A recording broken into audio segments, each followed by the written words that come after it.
Partai Koalisi Pengusung Calon Gubernur Maluku Utara nomor urut 4 resmi menyepakati Shirley Juanda, istri almarhum Benny Laos, untuk menggantikan posisi suaminya sebagai calon gubernur.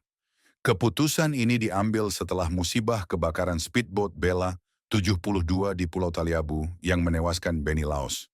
Ketua Tim Pemenangan Paslon nomor 4 M. Rahmi Hussein mengungkapkan, 8 pimpinan partai koalisi sepakat untuk mendorong Shirley Juanda menggantikan posisi suaminya.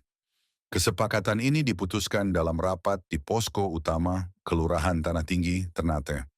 Rapat hari ini menghasilkan keputusan bulat dari pimpinan partai koalisi. Kami sepakat mendorong Ibu Shirley Juanda untuk menggantikan posisi Benny Laos, kata Rahmi, Minggu 13 September 2024.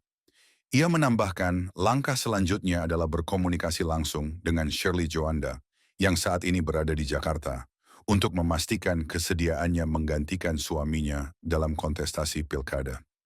Rahmi juga mengungkapkan, Shirley Juanda menunjukkan ketabahan dalam menghadapi musibah ini. Ia mengimbau seluruh tim pemenangan untuk tetap solid dan menjaga semangat politik.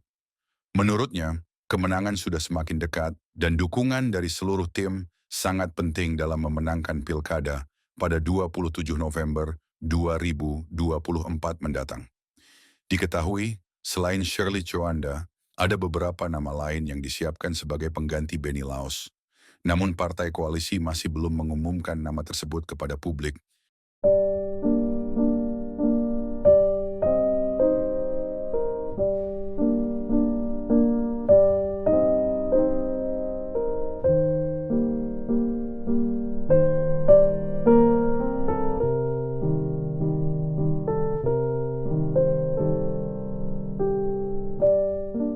Download Tribun X sekarang, menghadirkan lokal menjadi Indonesia.